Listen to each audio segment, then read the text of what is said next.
Today's friend is CJ Barna. CJ, thanks for coming over, man. Dude, I'm so stoked for this. My first podcast.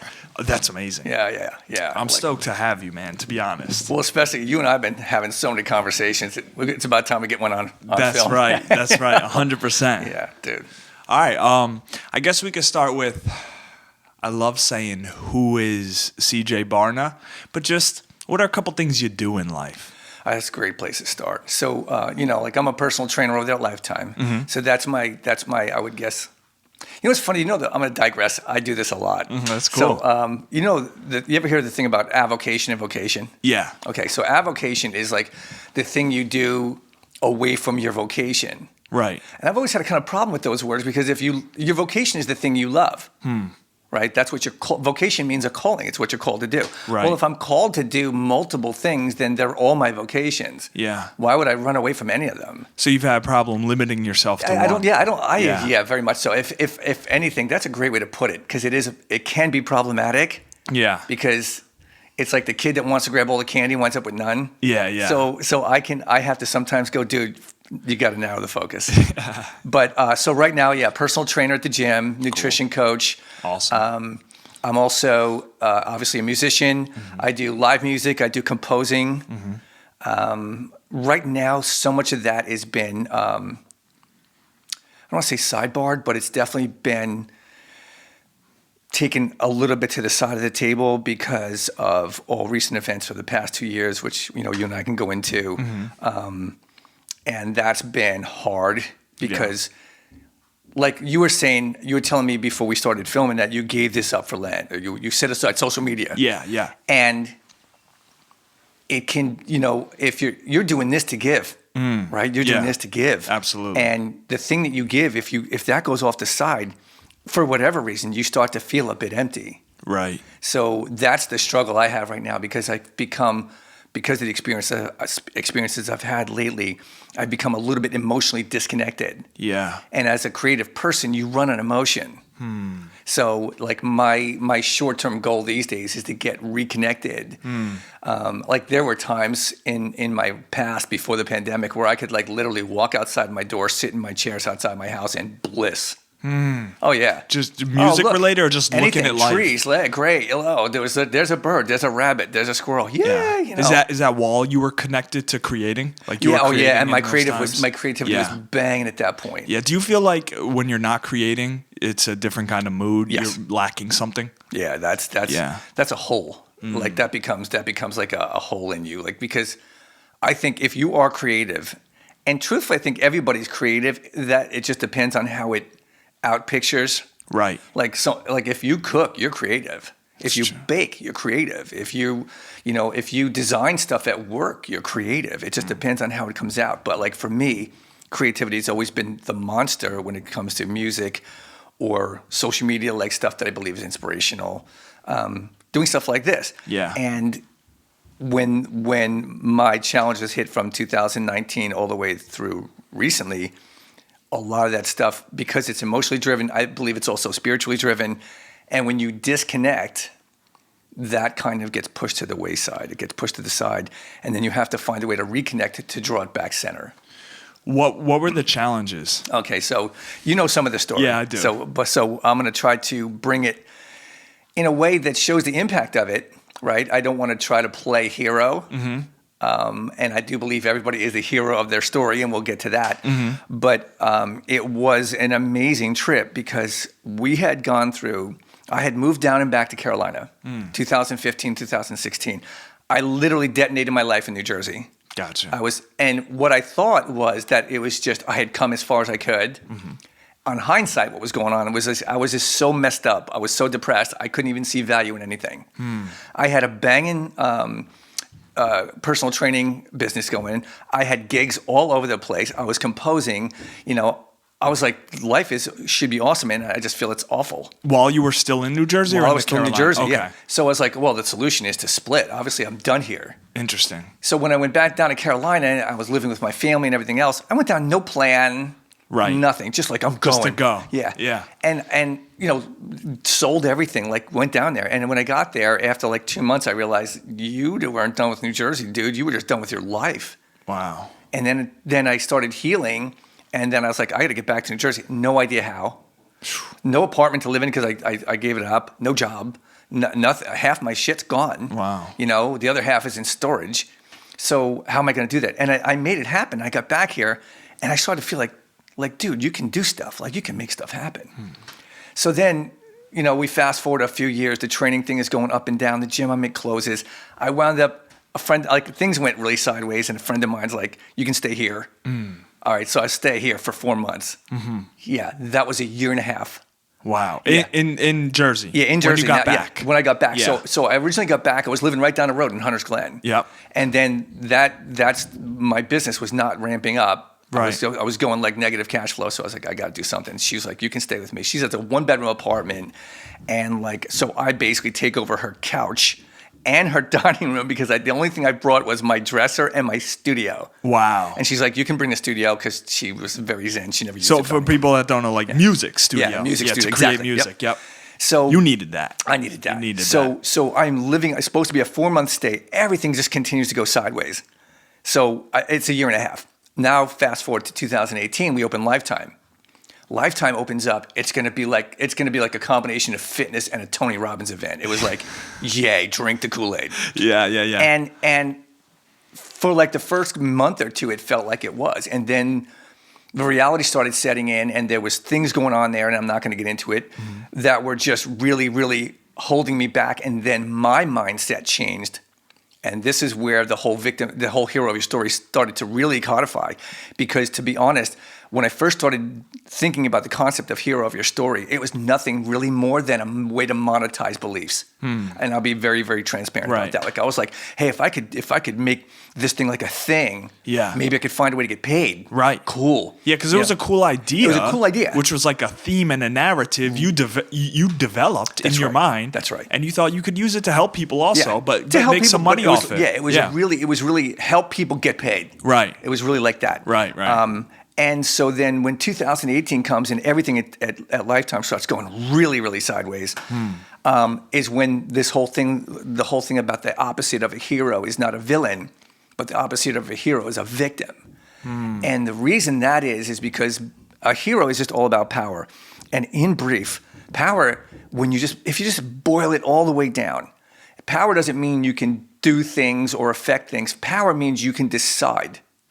Right? Because look, if I imprison you, I can take all your power to act away from you. Right. You're in a cell. Right. What can you do? Nothing. No power. But you have one power left that can never, ever be taken from you. And that's your power to choose and decide what you're going to do with your circumstance. The attitude. The attitude. You can always change that. You can always bring that. And when that hit my head, that's when this whole concept of hero of your story started elevating. It's like, no. This is not going to be a money grab. This is real shit. Like this is value. Is that while you were at Lifetime? This was still while I was at Lifetime. Intuitions were coming. Yeah. So I started using those insights, and literally in 6 months, I turned my whole business around. I became like, I think out of the 30 trainers that we had, I was like top 6. Wow. In the top 6. With that mental shift. Yeah, with that mental shift. Wow. And believe it, I was the one that was being called out in front of the group for being a bad attitude, which was idiotic because the guy didn't know me at all, and a non-player. But that was me reacting to a situation. Right. That was me. I was being a victim there because I was letting someone else dictate how I felt. Wow. And that's hard for me to face. It is. Because like no one likes to be called a victim. But isn't it hard to accept you were being a victim? Yeah. That sounds so difficult. Dude, when it finally hit home, I spent weeks with it. Yeah. And I realized like I had been playing the victim for 30 years. Wow. Now here's the thing. Everybody plays the victim and the hero in the course of a day. Yeah, back and forth. Yeah. But with me, and maybe with a lot of people, I don't know, the idea of a victim and the victim attitudes and actions became submerged. Like I've had people call me about victim behavior, and I would tell them like go fuck themselves because I was like, how dare you? Like to me, a victim is someone that's playing the victim, but someone that's victimized isn't. So if you were legitimately victimized, like how can you call me a victim when that shit just really happened? So if you were victimized, you felt like you had the merit to be a victim. Right. So well said, dude. I'm stealing that shit. That was perfect because that's what and it was an unconscious belief. And so I'm on, and like if someone called me out for being a victim, I'd fight them on it. And I did therapy, men's work, I did seminars and everything, and it shifted and shifted and shifted. But underneath all of it was this thing, never got touched. Of being a victim. And so when you say, was it hard to accept? I'm still working on it. Yeah. To this day, I'm working on it. Right. Because it pans out in all the ways you behave in the world, small and big. So it's not an easy fix. No. It's like all these areas in your life get fixed with this. That's correct. And if you can hard. make that shift. Yeah. Like, so, still staying with 2019. So I made the shift. At least I thought I had, and I saw the results right away, and that's a great thing because that sets you up on that upward cycle instead of the downward spiral. Wow. Right? So I'm feeling good. I'm feeling like everything's turning. I'm writing. I'm starting to plan out maybe doing this Hero of Your Story as a video course. Excuse me. Because things are looking up. Because things are looking up. Right. I'm feeling musical. I actually got a relationship. I started dating this girl. I'm like, damn, I'm like 3 for 3. So you were almost like before, sorry to interrupt, you were before you even moved to the Carolinas. Like you were great in Jersey. Right. Things were crushing. Right. Then you went to Carolina and got back to Jersey, had to find yourself again. And now you're going up again. That's right. So the thing with Carolina to remember, though, is like things in my life, and this is super, super important, things in my life were going well, but I couldn't connect with them. That's important because you know what? You do this because you have a very spiritual center as well. Shit is just shit. Stuff is stuff. Studios, guitars, family, friends, everything. It's how you behold it. If you behold it in a loving light, it feels great. Like what is it? A guy said, I'd rather be a happy man sitting on a rock than a miserable king on a golden throne. Wow. Yeah. So shit is just shit. It doesn't matter what you have. It matters how you feel about it. And even though my life on the surface was looking like exactly like I wanted it to, I wasn't happy at all. So that's why I moved to Carolina. Like I just thought I was done. But what I really was so fucking depressed I didn't know which way was up. And so when it was an internal battle. Yeah, like when you can look at this area, this is Plainsboro, New Jersey. Yeah. Like if you can look around this area and not see how beautiful this is, it's like living in Disney World. It really is. And it's like if you can look around this area and be depressed, you're fucked up. Yeah. Like, and that's not a sin. No. That's not a jab. Right. Like I was fucked up, and Yeah. like I didn't even know how fucked up I was, and I got all this on video, dude. Yeah. Like Wow. I'm gonna be leaving, guys, and I hope I see you again sometime. And like I'm really positive of my decision. No, I wasn't. I was a half a wreck. So you were like fooling yourself, but because you had to make it work though. That's So you were right. doing the best you could do. That's right. For yourself And while there's- you were depressed. Yes. You were doing the best Exactly. you could. And there's something Yeah. to be said for that. Yeah. Well, put it this way, I actually believe everybody does their best always. Like there's a saying, it's like if I could have done better, I would have. Right? Right. So I believe, the journeys that take you places you wish you wouldn't have gone are not necessarily wrong ones. Meaning like everything has, Yeah. you could pull something from everything. Exactly, and that's really Yeah. well said because I don't know if you know this. Like part of my philosophy, part of the things I do not believe in any kind of pre-made destiny, shoulds, woulds, have tos. Okay, so when people say things happen for a reason, I always go because things happen because they happen. Now, if you flip it, and this sounds like I'm playing word games, and I promise you I'm not. Like if you say there's a reason that everything happens, that's true. There is a reason. There is a Yeah. reason. We may never know it. You may not know it. But there is, because nothing happens for no reason. And the biggest reason and happening is you being here and us trying to figure it out for our whole life, right? Well, to me, it's like that's what you use it for. So it's like the reason things happen is because we're in a cause and effect universe, and we don't know what causes. Like if suddenly, I don't know, if a tree fell outside and scratched your car up.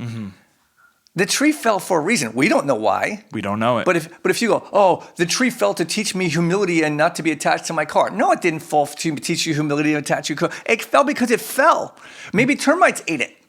Could have been. But you then look at that event and say, well, what will I use it for? Right. That's your purpose. Right. That's what we get to choose. Again, going back to Hero of Your Story, that's your power. You decide. And if we decide from a victim mentality, we're going to decide, yeah, because you know what? God hates me. Yeah, that would be the victim. That would be a victim. So you were still there. even though things were starting to be, right. you were crushing it yet again in New Jersey. So, still a victim. I was more a hero at that point. Okay. But I didn't yet fully understand what heroism really means. And I was about to. So now we fast forward 2019. We're coming to the end of 2019. I'm gaming up for 2020. I'm going to literally annihilate it. It's going to be my best year ever. Right. Planning. Yep. And I get a report from my GP, my doctor, and he's like, there's something funky going on with your kidneys. Okay, that doesn't feel good. So he does some more tests, and he calls me back in. He goes, your kidneys are functioning at like 70%. Wow. And I'm like, okay, you get that cold feeling in your stomach, and I'm like, okay, this is not good. As a matter of fact, I have a video somewhere if I went home that day and I typed up a will and then I videotaped it like, in case I die like tomorrow, like here's what my will is. Like that's where I was. Did a piece of you think like it could be your life? Oh, absolutely. Yeah. Absolutely. Like, did the doctor communicate that it's not good or he kind of... Here's the funny thing though, and I don't blame him at all for this, but like, I'd known the same guy for 30 some odd years, right? And I've always been like in banging health. So he was like never. He wasn't saying this, but he was like, I don't know what the fuck is going on here. Like that was his attitude. He's like, your kidneys are not functioning, and I'm like, I'm gonna throw up. So he did communicate it in a way that you understood him as your friend, and this is not good. This is not good. Yeah. And especially it bothered him. Like you could tell it bothered him. So he's like, we're going to set you up with a nephrologist. So this is when the real idea and the real concept of the hero of your story got birthed, which is in this next like literal 3 years, which is the first thing that happened is like, he said, well, you're getting a nephrologist. So I'm freaking out. My kidneys are not working. The soonest the nephrologist came to see me is March. We're in January. Now I got to wait 3 years. I mean, 3 months. It felt like 3 years. Yeah, I'm sure it did. 3 months to see a nephrologist. Well, I think I'm dying. Okay. Meanwhile, did you ask the doctor, by the way, and tell him, look, nephrologist 3 months away. I can't see him. Am I going to be okay until March, dude? Yeah, well, here's the funny thing. That would have been a rational and good thing to do, and I was completely irrational and closing in on myself. Yeah. So, like, I just started. One of the concepts of heroism, this is a great little sidebar again, is choice. We choose. That's your power, right? Going back to what I said before, you always choose how you respond. When you get into survival mode itself is a kind of a victim place to be. What is survival mode? Survival mode is when you're just reacting. Things are coming at you, and all you can do is you react. You're not sitting there going, how should I reply to this? How should I respond to this? What would be, let me take a moment and breathe through this and see. No, you're just like, fuck. You're just like, holy shit. You're reacting. You're reacting. So I was closing down. Yeah. He was talking to me like, I don't know if anybody ever had this experience. And like, I would wish that no one ever does. Right. Like that would be my flat out wish. Wow. Because you start to just like your processes shut down. And he's talking to me about shit. I'm getting about half of it. So meanwhile, I go home and I go through this whole thing and he sets up. So no, I didn't talk to the guy about, can we get this up sooner? So those 3 months. Yeah. 3 months anxious, go by. I'm sure. Anxious, a wreck. But I see the nephrologist. Nephrologist is banging. He's like, CJ, you're in great health. We're gonna figure out what's going on. We're gonna put this in a rearview mirror. Great. I'm feeling better than I felt in months. I think this is gonna happen. Reassurance. Yeah. So he schedules a kidney biopsy for April. Okay. Another month later. And what happens in March? Pandemic. Fucking everything closes down. The biopsy's postponed. Till when? Till like, we don't know. They just said it's postponed. How you feeling? Yeah. Now I'm like, fuck. But do you feel a little better because at least you saw a nephrologist? I still feel better. And to be honest, when we shut down, when the gym closed, I was relieved. Because I've been going at like 100% mode for like 2.5 years. You need a little rest. I needed some rest. Yeah. So in the beginning, and this is the way I felt like I'm great. I'll take this because like me, like everybody else, I just thought 2 weeks, a month. Yeah, that's what we all thought. Yeah. So then, of course, as it rolled into the next couple of weeks, I'm like, this is a game changer now. Wow. So now we fast forward finally to August. We schedule the biopsy. They do the kidney biopsy. August? Yeah, August. Wow. They do the biopsy. Meanwhile, the best friend I have in the world, this woman named Diane, is moving. She's been my next door neighbor for 20 years. Okay. she's moving. Like her and I, because we both have very kind of small social circles, and neither of us was married, so we kind of were like orphans in a storm to each other. Like I supported her, she supported me. Great relationship. Yeah, great relationship. Well, she's gonna move. Oof. Yeah. So I go to, we're going to help her sell her car. So we're in this car manufacturing, those car places that they inspect and then they just buy your car on the spot. Yeah. She's selling her car. We're in the parking lot and my phone rings. And it's the nephrology place. I'm like, oh, let me just take this, see what. So I get this. And the guy starts talking to me. And like, as soon as he said, well, this is really interesting because, now, first of all, note to everybody that's watching, you never want to be told by your doctor you're interesting. Ever. I'm boring. You want to be fucking boring. Like, that's what you want to be. Because when you're interesting, shit is really seriously sideways. Yeah. So he's like, So this is after the biopsy? This was after the biopsy. This is in the middle of a parking lot in South Brunswick. Okay. And he starts talking to me about this condition that I now have. Okay. So what they had found was monoclonal immunoglobulin antibodies in my kidneys. So the kidneys weren't the problem. They were the effect of the problem. My plasma cells were making these antibodies and depositing them in my kidneys. But I got none of that. No. He said something about disease. My mind went up in flames, and I couldn't remember anything. You just thought it was bad. I was in literal cage survival mode. Like I was just like, this is really, really not good. So how'd the call end? Like I don't even remember. Wow. I just remember that when I went home, I called him back. I said, I have to talk to him again because I don't remember what you told me. Right. You blacked out. I just literally blacked out. Yeah. So we got Diane's car sold. She moved, I think, like 6 days later. I had the biopsy on the 10th of August. No, I got the news on the 10th of August. She moved 6 days later. It was like somewhere around the middle of August when they told me what the treatment was going to be, which was chemotherapy. And I'm like, fuck. So I was like, okay, what? Like, because I know nothing about chemo. Right. Nothing. Even though, and this just I'm things not, you've heard. Yeah, just things I've heard. Yeah. And truthfully, when people go into a health crisis around me, I become very, I'm supportive, but I'm distant. And so the specifics of what people go through, I've often they just flow in and out. Right. And I'm not really proud of that, but it's the way I react. So you don't have a lot of data when it comes to these treatments. That's and right. Stuff. Yeah. And despite the fact that I've known a lot of people that went through it, unfortunately, I know a lot of people that went through it. So, do you know how long it's going to be at first? Well, that's what I'm like. Okay, what? A month, 6 weeks? What are we talking? And the guy's like, no, 6 months. I'm like, 6 fucking months? He's like, yeah, every week. And I'm like, oh, Jesus. And now, don't forget, we're in 2020. The pandemic is ramping up. Okay? Everything is still basically closed.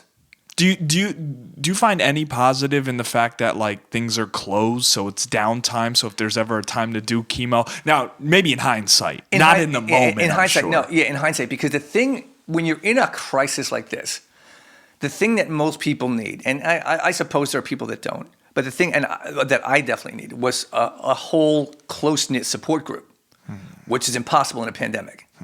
So like I'm facing chemotherapy in isolation. That's a good point. And I can tell you right now, phone calls are great. They're way better than nothing, but they are not close to like a person. So yeah, we're looking at chemotherapy. I talked to a bunch of different doctors. My sister, who is a nurse and an amazing advocate in Carolina for abused children, she calls me up and she said, CJ, you have to become your own advocate. Like you're it. And like I'm not even feeling equal to the task of making breakfast, let alone running my whole fucking life during chemotherapy and like insurance. An advocate. Yeah, insurance and disability and unemployment and all of it. I got to do all of it. No one's going to help me because no one can. So you got a call from your sister telling you that you have to be the hero of your own story? Yeah, she basically like that's where the concept started getting really nailed home when she said that to me, because self-advocacy is the sign of being a hero of your story. Like, who could take care of you better than you? And if you're relying on someone to take care of you better than you, what if they go away? I would say God, but as far as humans. Yeah. So and there's a great place to touch on. Like everybody has that higher belief. Yeah, some like people. If you most. Have, exactly. Yeah, I think if you have something, I think we need it. Yeah, that's a personal opinion. I think we need it, whether it's religion in the traditional sense or spirituality or whatever. I think we need it. What happened to me was twofold. the concept of hero of your story and my own spirituality started to at first kind of beat each other and then merge. They merged. And I realized like that's why this to me became so important. It's like I started really just ripping the whole concept of hero apart. Where does it come from? Like, why are people always attracted to it? I mean, and I don't mean this in an insulting way, but like, even if you think of God or Jesus, what are they other than a hero? You know, God is the penultimate hero. Definitely. You know, the power of the universe. Definitely. The one that can make the wrongs right. The one that can support and love and nurture. Definitely a hero. Yeah, you know what I'm saying? Yeah. And so like my own spin on Catholicism, and I expect no one to agree with this. I don't expect them to disagree with it. I just neutral. Like I just love your beliefs are your beliefs, and I think everybody should have them, and I support them all. Yeah. As long as they make you a better person. That's it. Like you're a fucking great person. Thank you, man. and that means your beliefs are serving you. That's always been my theory and thesis. Yes. It's like regardless of the religion or spiritual sect or whatever higher power, if you do or don't, if it makes you a better person and happier and more faith-filled, then kudos. Who are we to steer people away? That's right. You know what I like mean? I have family members who are Wiccan, you know, and it's funny because I also have family members that are still very much Catholic, and Catholicism of Christianity is to me the more like I don't want to say it's rigid. Yeah, it's very structured. Very structured. You know, and the thought of like, you know, there are Catholics that still believe that Wiccan is like of the devil. Yeah. And so like for any of my family to come out as Wiccan, about like, them coming together. The hell? Yeah. You know? That's butting heads. Yeah, that's butting heads. That took some time to come all out. But to go back to where we were, so I'm looking for support. I'm not going to find it. I have to be my own advocate. I have to be the hero of my own story. I feel utterly unequal to that. Utterly. But this is when I start to see that, first of all, humans are capable of amazing shit. Second of all, we can endure way more than we think we can. And third of all, everything we endure causes trauma, and until we heal from it, we're not going to be whole. Okay? Like workouts. Workouts are trauma. Plain and simple. Workouts don't make you stronger. Recovering from workouts makes you stronger. So it's recovering from the trauma. Recovering from your trauma. Like people say, if it doesn't kill you, it makes you stronger. Only if you recover from it. Otherwise, what doesn't kill you will eventually kill you. Right. So you have to grow from that trauma. You have to grow from it. You have to incorporate it, and you have to be able to celebrate your victory over it. Right. Like, you know, you can't just endure it. So the growth from the trauma is needed in order to continue efficiently and positively? Yeah, like if we go back to the metaphor of training, like working out, right? You know, anybody that knows anything about training knows, like you know this, trainers know this, even people that are not certified, if they're smart, they understand this. It's like you don't get bigger in the gym. You don't get stronger in the gym. You get stronger and bigger when you recover from the workouts. Yes. When you get your sleep, when you get your nutrition, get that protein in, get whatever it is, whatever you're doing. Okay. If you continue to train all the time at a crazy, crazy level, and you're not recovering, your sleep starts to tank, you start to get irritable, pretty soon you're going to have a breakdown. Whether that breakdown would be an injury or sickness or something, your body's going to say, fuck you, you're not growing strong, you're actually growing weaker. That happened to me twice. Injuries just because never taking a day off and trying to be the hero with no rest. Right. And that's such a great, when you look at, when I actually had a very, very failed conversation with someone on the phone, and it was the first time I ever tried to coach someone that was in a real crisis situation, real crisis. And I know, epic fail on my part, but you tried. I tried. But the whole reality was she couldn't understand the difference between playing hero and being one. And it's and you just nailed it, because when you're playing hero, you buck up and you put on the game face. You put on the game face and you say, "I'm not bothered." Now, first of all, you're lying. Yeah. You're lying to everybody else, but you're the one that knows you're lying the most. Yeah, to yourself. You know. Second of all, because you're lying to yourself when you're not recovering from the trauma, you're just stuffing it down. And then third of all, that shit's just going to blow up. Being a hero, on the other hand, would mean self-advocacy. Self-advocacy and self-care are the same thing. What do I need? Do I need a break? Do I need to call somebody? Do I need therapy? Do I need to talk to a friend or whatever? You get what you need to heal and process. So, I couldn't quite make that bridge happen on that phone call, but there was another insight that I was like, first of all, not everybody's for everybody. Hero of your story is not for everybody.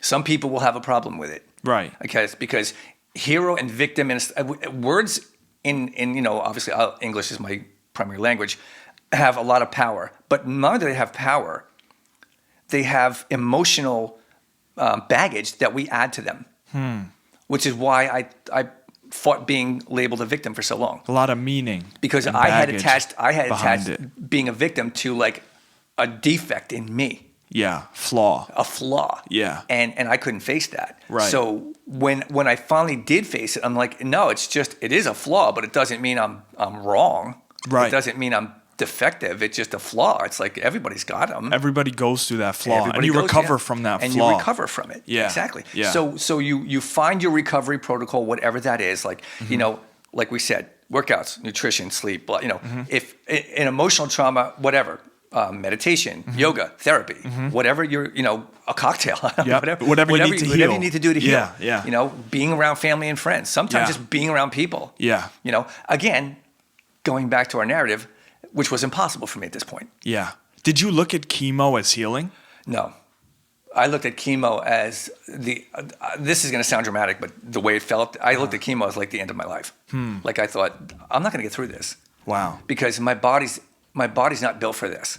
Wow. They were saying, you're going to do well, you're going to do fine. And I'm like, no, I'm not, So the first day I did chemo was fucking awful.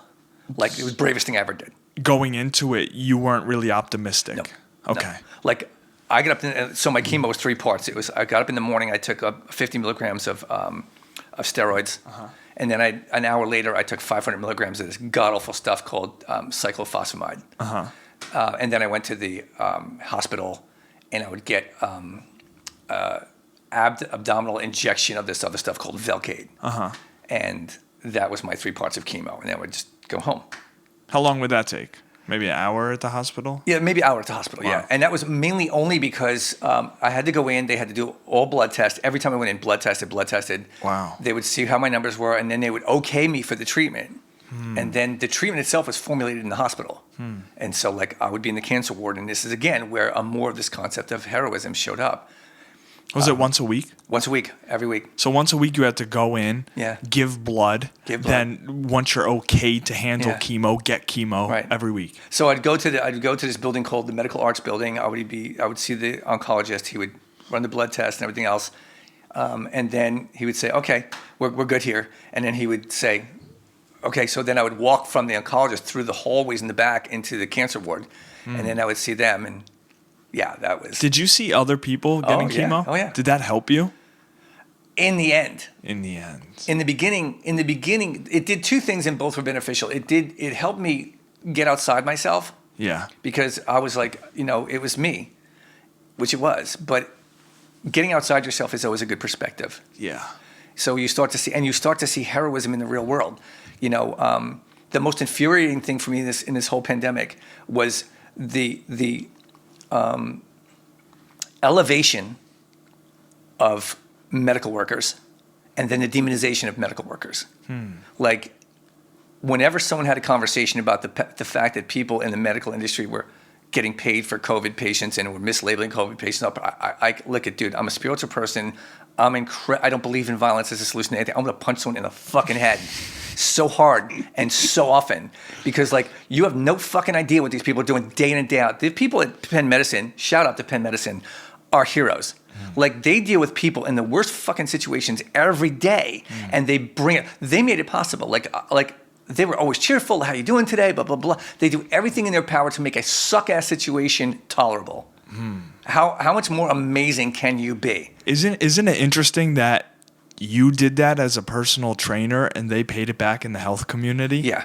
Not that they paid it back, but that's what you did to people. Right. And then people reciprocated it back to you. You just bring a really great point also from the concept of heroes of story, which is the point of, like, what I believe as karma. Karma is not, to me, something from a previous life or anything else. Karma is the fact that we live in a cause and effect world. You put it out, it's coming back. Yeah. but it ain't coming back out most times from the direction you put it out in. You know, like or the time, way. No, what time, you don't know when how it's gonna it come comes back from who.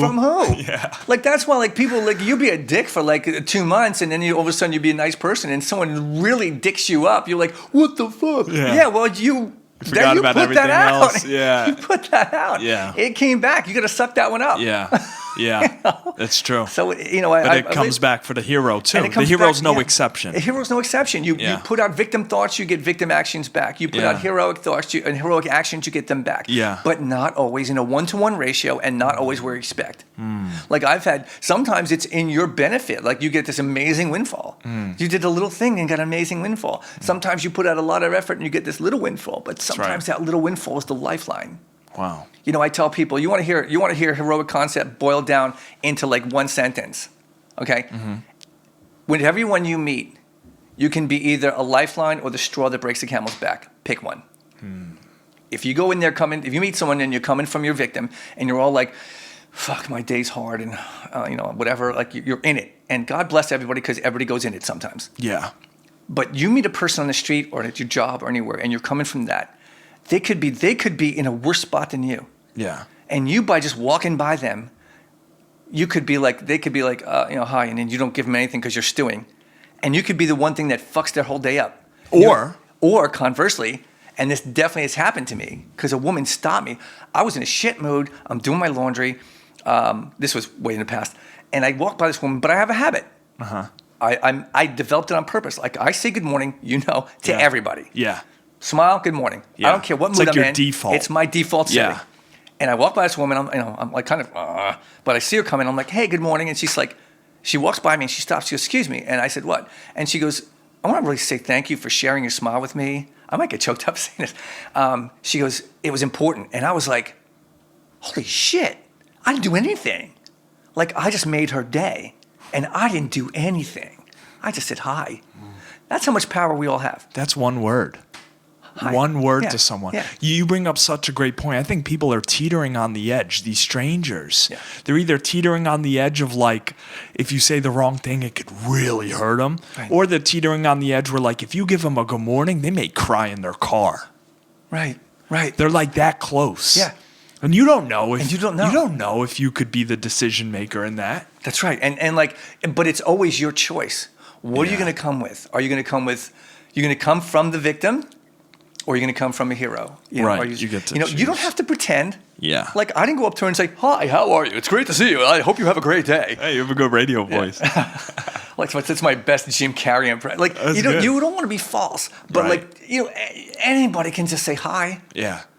Hi. It's not like you don't mean a hi. Yeah, you might not want to say it, but you can't. It's not like hi. you don't. I didn't mean that. Yeah. I'm faking a hi. You're saying hi. Or a good morning. Good morning is just a wish. Yeah. I'm wishing you a good morning. Yeah. Anything. Yeah. So we can always do that. Like, no one in their worst day could not do that. Yeah. And it sometimes it like pains you to do that though. But it's that's like, a good pain. I don't want to do it. That's a good pain to me though. Yeah. That's like the pain of a workout. Like, this hurts, this sucks. I'm going to do it everywhere. I'm going to do it anyway. Because you grow from it. Here's the thing I always tell people. Like, I like to make distinctions. Pain versus discomfort. I think pain is always a sign of error. Pain is always a sign of something that needs healing. Discomfort, on the other hand, even really, really intense discomfort, is a sign of growth. Interesting. So, like, I've actually said to clients, I said, I'm a master of intense discomfort. That's my job at the gym. Yeah, it is. I am not, no pain, no pain, no gain, bullshit. Yeah. No pain, good. That's good if you're not going through pains. Right. Discomfort, on the other hand, that's what I want. Growth. I want the workout to test me. I want me to feel like, okay, that was intense. That's a great segue. Yeah. Okay. So back to it, you were tested through chemo. I was very much tested. So now I'm going to kind of shoot in that whole and end that whole thing though, because what happened over the course of chemo and over the course of the time afterwards was everything that I thought defined me, I lost. Okay, I took pictures before chemo. People that do fitness often do that. Like, did I gain weight? Did I have some muscle? How do I look? Yep. So I took pictures before chemo. Which is smart. I took pictures after chemo. But during chemo, like, I could feel myself getting weaker. Yeah. Okay, so I've always identified myself with my body, even though I was never satisfied with it. I still identified with it. Me too. Identified myself as a musician. Me too. Midway through chemo, I lost my voice, couldn't sing. Then I stopped playing guitar because I was depressed. So like 2 or 3 vocations which you identified yourself with. I'm not training people, so I'm not helping anybody. You're not that anymore. I'm not that anymore. Any hope of relationship is at least temporarily off the table because of COVID and chemo. Yep, that's not there. So the big 3 in my life are off the table. So What'd you find yourself I'm in? disassembled down to the bolts. And like it was, the funny thing is until your body dies, absent everything else in your life, if you were sitting naked in this field and had no place to live and no food and you're still you. Yeah. And that was amazing. Like it didn't go like flaming letters across the sky. It hit like a manhole cover on the top of my head. It was like, yeah, but you're still you. Still CJ. I'm still here. Yeah. Because you almost feel like without this stuff in your life, you would cease to exist. Yeah. But you don't. That's the fear. That's the fear. Annihilation is the fear. And maybe we wouldn't say that word, but that's what we're afraid of. Yeah. And I saw everything that I thought defined me stripped. And that brings up a very, very, very, the last concept that actually became loaded into the hero of your story, which is being the hero of your story doesn't mean you win. Like so many of these people in motivation and even people in strategic and everything else, like if you do X, Y, and Z, you win. I'm calling bullshit on every single one. Tony Robbins, who I love, everybody. I'm calling bullshit on every one of them because life can strip you of everything in a moment. Anybody that's lived long enough knows that. You can do all the right things and get a bad result. Bad things happen to good people. That's not because God's testing you. It's not because the universe wants it. That's because we're in a big random. I say random. Random to me is it's too big for us to understand, so it looks random. I believe that there's order. Yeah, I believe there's order. Divine order. Yeah. But it's just too big for us. It's too much. We can't understand it. Right. Our brain really can't tap into that because it's too much level. Yeah. So it looks random. So let's just say it's random because that's our understanding of it. Would it be safe to say, based on what you're saying, that a hero isn't a result, it's who you become? That's exactly it. Heroism doesn't mean you win, it means you play. And that's the thing that people don't understand. The point of life is not to win the game. Because look, Jay, if you did this, let's just say you did this podcast and all of a sudden it blows up and you were trying to do this podcast and you were like doing what you're doing. You're giving, you're doing it from your heart and it's like it blows up. You're going to have a moment of like, fuck, this is great. Yeah. And then you're going to go about your podcast because this is what you're doing. It's just the same thing. Conversely, if you spent 3 years trying to build a business and you're miserable like these fucking people in comp, and then finally after 3 years of misery and poison and everything else, you launch it and it sells and you make a lot of money. Did you win? Not really. Not really. Not if you sacrifice your peace of mind. You sacrificed 3 years of your life. You created toxicity for yourself and everybody around you, and you're going to have a moment of maybe 3 days to a week of yay, and then that's going to be over and it's going to be back to the grind. Yeah, but why do people want that week of yay so bad? Because they misunderstand the point. Yeah. The point is not winning. The point is playing. Because we spend more time in progress. Think about any goal you've ever had. You spent more time working toward the goal than you in the achievement end of it. Achievement is just a marker. Yay, I got it. Okay, what's next? And celebrate it for sure. Right. Celebrate it, own it.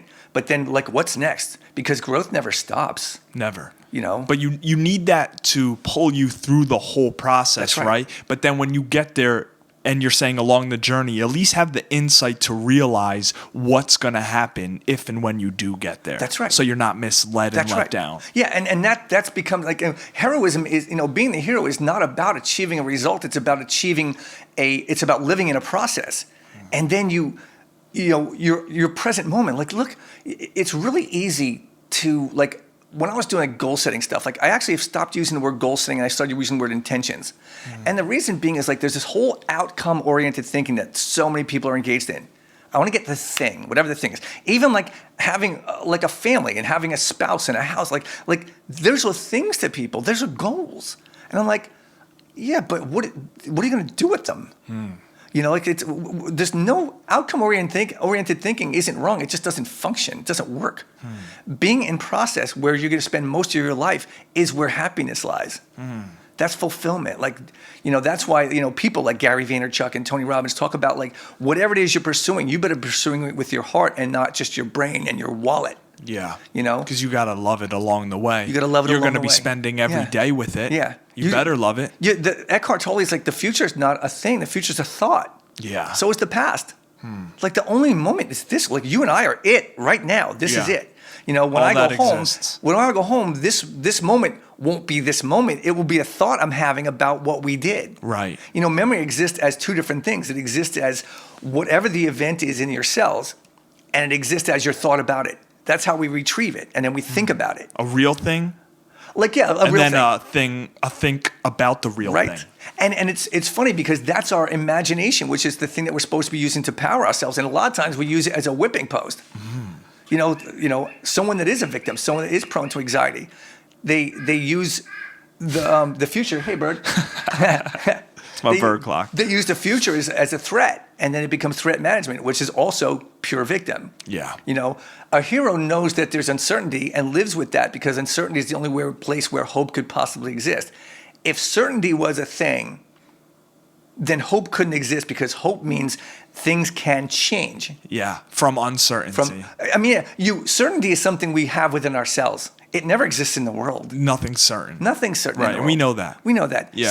So that's why there's always hope. Hope is like the fuel that gets you past uncertainty or helps you better cope with it a little more. And you can and the really strongest people, and I will say right now that I'm not good at this yet, but the really strongest people live in the uncertainty. Yeah, it's hard. It's hard. Super but they're just hard. because this is where everything is, this is where the possibility is. There's a speaker, and I forget what it might be Les Brown.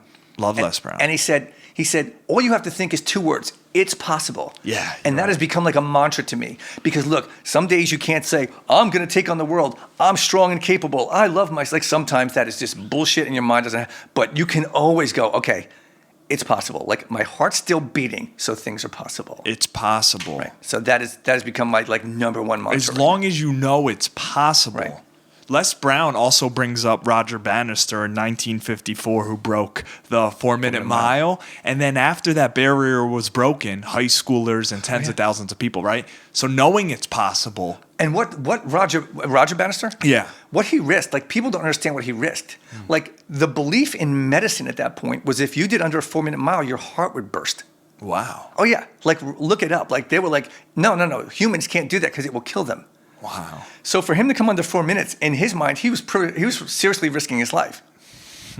And did it anyway. And then, of course, that's why I think the silliest word in the English language is impossible. Yeah. Next, pessimism. No, but you're Pessimism pessimism to me is the saddest word. Saddest. It is very sad. Because, look, life, you've seen a lot of these inspirational, motivational speakers. Oh, yeah. Hasn't it gotten to this thing where it's like, look, Jay, life is hard and brutal, and you got to be tougher than life. Who the fuck wants that? Yeah. Life is not hard and brutal. Humans are fucked up. Yeah. And we're causing ourselves to be miserable and causing each other to be miserable. But life is beautiful. That's a good point. It's uncertain. Definitely uncertain. Right. But life is gorgeous. How can you look around this area and think that life is awful? I agree. Life can be tragic. Right. And life can be sad. Right. But think about in the big scheme of things, of world events, let's say over the past 3 years, just the past 3 years. Mm-hmm. How much of that was human caused and how much of that was just events that unfolded? A lot of humans. Doing things. Okay, now, legitimate blowback from people that don't have this belief. But of course, the whole thing about is the planet even warming? And if so, is it the result of humans? Human doing. Right. Yeah. Global warming, right. It's a complete sidebar argument. Mm-hmm. Okay? Because the argument, the real argument there, the real discussion that no one wants to have is it a good idea to dump metric tons of toxins into the environment? That's the question. So if I argue with you, no, God is fucking up the environment. No, CJ, man is. No, now we're not doing anything about it. We're just arguing. Yeah. You're not getting anywhere. Meanwhile, company billions of tons of toxic crap being pumped in the environment. Yeah. But if I said to you, Jay, your other room is on fire, Well, if you want to argue what caused it, now we're sitting here arguing what caused While it. it's burning. While it's burning. And that happens in our lives And that happens day. in our lives every day. So we're full of sidebar arguments. Sidebar arguments even within ourselves. That's correct. Like we may, victim mentality, the people who play the victim mentality are having sidebar arguments about what their ex did to them, about what this person did to them. While the room is on fire, put out the fire and don't worry about what caused it. Yeah. Sometimes you have to, they say best medicine is treating the cause, not the symptom. Yeah. And it is. But sometimes you have to treat the cause. Yeah. That's why triage is a thing. It does, if you're bleeding out, the stupidest thing I could possibly do, Jay, how'd you get this cut? It's on your throat. Cause. How'd you wind up cutting? You're like bleeding out. Stop the bleeding. Stop the bleeding. So, sometimes you just got to stop the bleeding. So when I say life is beautiful, it's like probably 80% of the tragedies over the past 3 years have been man-made. Man-made, yeah. Because people can do evil or they could do good. Yeah. And the people that do evil, like humans are children. We don't often know better. We are children. Yeah. The political situation right now, and I don't care what your beliefs are, anybody, I don't care. Like the political situation right now has become a game. It's winners and losers. It's a giant mess. Yeah, it's a giant mess. Yeah. No one is getting shit done. They're all just getting their 5 minutes on CNN or Fox. It's all people care about. It's all people care about. Their image. Yeah. And we, as a nation, are sitting at home like idiots, rooting for our favorite team. Oh, the Republicans showed those socialist Democrats what's. Oh, the Democrats showed those dictatorial Republicans what's. You know what they showed? They showed us that they're not doing anything. Yeah. And nothing's moving. Nothing's moving. And this is sidebar conversations. Sidebar conversations again. And this has become epidemic. And then what happens is we, the people, are all at each other. It's so true. And it's like I don't care what happens. Like if someone told me they believed in Satan worshiping politicians who eat babies and bathe in their blood, then I'm going to go, great. Like I had a conversation with a woman, and she was talking to me about what I consider conspiracy theories. Yeah. Maybe I'm wrong. Right. Okay. Yeah. But conspiracy theories. Always funny times talking. I said, let's just stop about who believes what and how accurate the data is, and that's a whole nother discussion maybe for another day. Yeah. We got like 4 or 5 minutes left. Okay, so after this thought, I want you to wrap up the chemo battle. Okay. So I have this discussion, and I said, let's stop about beliefs. And I said, why did you start studying? Why did you start looking for information on this? And she goes, because I need to know. Why did you need to know? Because how am I supposed to deal with this? So it was supposed to help you deal with the situation. Yeah. And that's supposed to do what? Make you feel better. She goes, yeah, well, I'm supposed to feel like I'm better. Oh, no. I said, do you? She said, no, I feel awful. So you going down that rabbit hole is not helping you. Yeah. So, and to take it back to what you just said about chemo, I had to take a lot of the stuff I thought I knew, put it off the table, do the chemo, and come out the other side. And that's when that concept, as I said, about hero of your story, not being that you win, but that you play, that's when that fell into place. Because, okay, after I finished chemo, and I tried to be inspirational all through chemo, I was posting stuff, I was trying to be real. But when I got done with it, everybody's like, dude, you did it. What did I do? Like, there was, I wrung out, but my 6 months of going into the cancer center had showed me there were people in the cancer center that had been dealing with chemo for 15 years. I was like, wow. Like, I only knew everybody that just did it once. Man, it's unbelievable. Yeah, like, there was a woman that had been living with stage 4 breast cancer for 15 years. So she would just periodically have to do chemo. That perspective is wild. Yep. So you start to go just finishing chemo is only step 1. Yeah. Then you got to do these 6 months labs, these 5 months labs or 3 months labs. Yeah. And it shifted my perspective to be like,